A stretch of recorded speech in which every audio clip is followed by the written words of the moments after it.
Praise the Lord, children. Whenever we sin, we have to ask forgiveness from our Lord and Savior Jesus Christ. He is faithful and just to forgive us of all our sins. For if we confess our sins, He is faithful and just to forgive us our sins and to cleanse us from all unrighteousness, says this verse. Now we move on into the Unit 9, second part, solubility. Usually there is a limit to the amount of solute that can be dissolved in a given amount of solvent at a given temperature.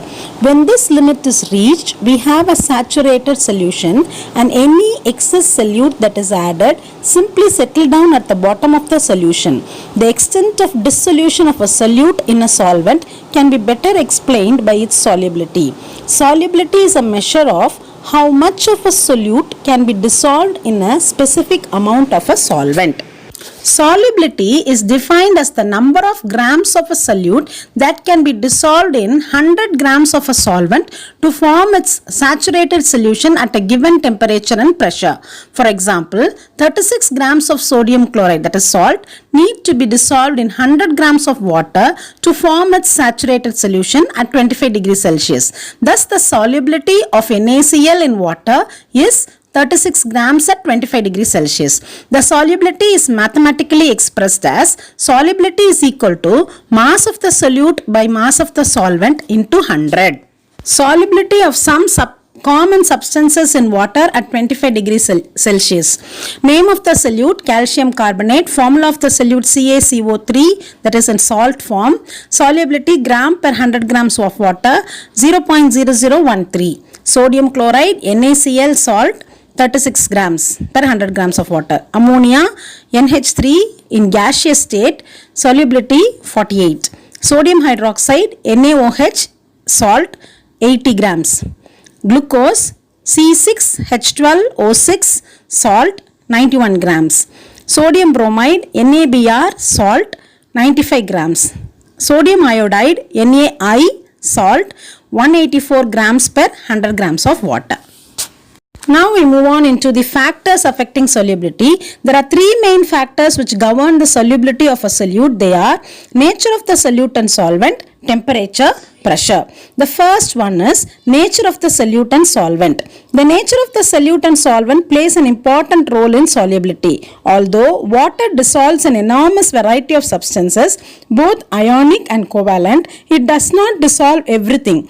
The phrase that scientists often use when predicting solubility is like dissolves like. This expression means that dissolving occurs when similarities exist between the solvent and the solute. For example, common salt is a polar compound and dissolves readily in polar solvent like water. Non-polar compounds are soluble in non-polar solvents. For example, fat dissolved in ether. But non-polar compounds do not dissolve in polar solvents. Polar compounds do not dissolve in non-polar solvents. Effect of temperature. Solubility of solids in liquid. Generally, solubility of a solid solute in a liquid solvent increases with increase in temperature. For example, a greater amount of sugar will dissolve in warm water than in cold water. In endothermic process, solubility increases with increase in temperature. In exothermic process, solubility decreases with increase in temperature. Solubility of gases in liquid. Do you know why is it bubbling when water is boiled? Solubility of gases in liquid decrease with increase in temperature. Generally, water contains dissolved oxygen. When water is heated, the solubility of oxygen in water decreases, so oxygen escapes in the form of bubbles. Aquatic animals live more in cold regions because more amount of dissolved oxygen is present in the water of cold regions. This shows that the solubility of oxygen in water is more at low temperatures. Next one is effect of temperature. Effect of temperature is observed only in the case of solubility of a gas in a liquid. When the pressure is increased, the solubility of a gas in liquid increases. The common examples for solubility of gases in liquids are carbonated beverages, that is soft drinks. Household cleaners containing aqueous solution of ammonia, formalin, aqueous solution of formaldehyde, etc. The next topic is concentration of a solution. So far we discussed what is a solution, what does it consist of and of its types. Most of the chemical reactions take place in solution form. So it is essential to quantify the solute in solvent to study the reactions. To quantify the solute in a solution, we can use the term concentration. Concentration of a solution may be defined as the amount of solute present in a given amount of solution or solvent. Quantitatively, concentration of a solution may be expressed in different methods, but here we shall discuss percentage by mass and percentage by volume. Mass percentage. Mass percentage of a solution is defined as the percentage by mass of the solute present in the solution. It is mostly used when solute is solid and solvent is liquid. Mass percentage is equal to mass of the solute by mass of the solution into 100. Therefore, mass percentage is equal to mass of the solute by mass of the solute plus mass of the solvent into 100. For example, 5% sugar solution by mass means 5 grams of sugar in 95 grams of water. Hence, it is made of 100 grams of solution. Usually, mass percentage is expressed as W by W, that is weight by weight. Mass percentage is independent of temperature. The next topic is volume percentage. Volume percentage is defined as the percentage by volume of solute in ml present in the given volume of the solution. Volume percentage is equal to volume of the solute by volume of the solution into 100. Volume percentage is equal to volume of the solute by volume of the solute plus volume of the solvent into 100. For example, 10% by volume of the solution of ethanol in water means 10 ml of ethanol in 100 ml of solution or 90 ml of water. Usually, volume percentage is expressed as V by V, that is volume by volume. It is used when both the solute and solvent are liquids. Volume percentage decreases with increase in temperature because of expansion of liquid. You can notice that in the commercial products that we come across in our daily life, such as a solution of syrups, mouthwash, antiseptic solution, household disinfectants, etc., the concentration of the ingredients is expressed as V by V. Similarly, in ointments, antacids, soaps, etc., the concentration of solutions are expressed as W by W. Now we move on into hydrated salts and water of crystallization. When ionic substances are dissolved in water to make their saturated aqueous solution, their ions attract water molecules which then attached chemically in certain ratio. This process is called hydration. These ionic substances crystallize out from their saturated aqueous solution with a definite number of molecules of water. The number of water molecules found in the crystalline substance is called water of crystallization. Such salts are called hydrated salts. On heating these hydrated crystalline salts, they lose their water of crystallization and become amorphous or lose their color if they are colored. Now we move on into the table of hydrated salts.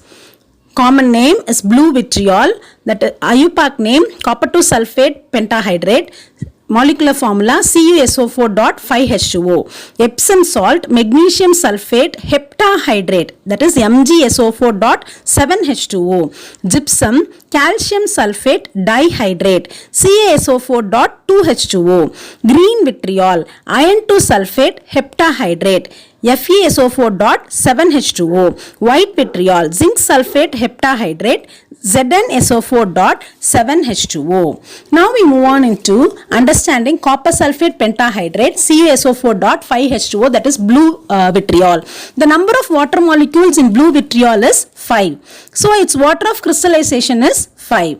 When blue colored copper sulfate crystals are gently heated, it loses its 5 water molecules and becomes colorless anhydrous copper sulfate.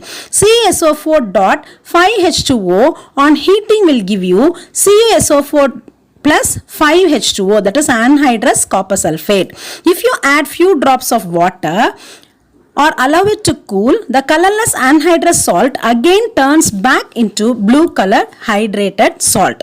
The next one is magnesium sulfate heptahydrate, MgSO4.7H2O, which is Epsom salt.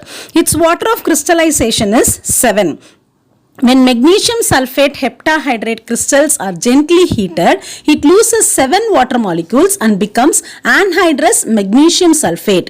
MgSO4.7H2O on heating will give you MgSO4 plus 7H2O, that is anhydrous magnesium sulfate. If you add few drops of water or allow it to cool, the colorless anhydrous salt again turns back into hydrated salt. Hygroscopy. Certain substances when exposed to the atmospheric air at ordinary temperature absorb moisture without changing their physical state. Such substances are called hygroscopic substances and this property is called hygroscopy. Hygroscopic substances are used as drying agents. Example, concentrated sulfuric acid H2SO4, phosphorus pentoxide P2O5, quicklime CaO and silica gel SiO2. The next one is deliquescence. Certain substances which are so hygroscopic when exposed to the atmospheric air at ordinary temperatures absorb enough water and get completely dissolved. Such substances are called deliquescent substances and this process is called deliquescence. Deliquescent substances lose their crystalline shape and ultimately dissolve in the absorbed water, forming a saturated solution. Deliquescence is maximum when the temperature is low, the atmosphere is humid. Examples, caustic soda NaOH, caustic potash KOH and ferric chloride FeCl3. Now we move on into the difference between hygroscopic substances and deliquescence. Hygroscopic substances, when exposed to the atmosphere at ordinary temperature, they absorb moisture and do not dissolve. Deliquescent substances, when exposed to the atmospheric air at ordinary temperature, they absorb moisture and dissolve.